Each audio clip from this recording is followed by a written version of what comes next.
ఈరోజు అమ్మవారు మనకి 5వ రోజు కాత్యాయని దేవి రూపంలో మనకి దర్శనమిస్తున్నారు. మరి ఈరోజు నేను పెట్టిన నైవేద్యం బెల్లము, పానకము, వడపప్పు. ముందుగా అయితే దీపం పెట్టుకున్నాను. అఖండ దీపారాధన అయితే వెలుగుతూనే ఉంది 5 రోజుల నుంచి కూడా. దాంతోపాటు మనకి వినాయకుడి అనుగ్రహం కావాలి.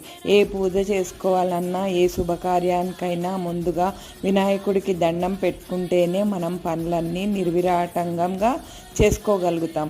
అందుకని వినాయకుని అనుగ్రహంతో నేను 5 రోజులు కూడా ప్రసాదాలు కానీ పూజ కానీ మంచిగా చేసుకోగలిగాను.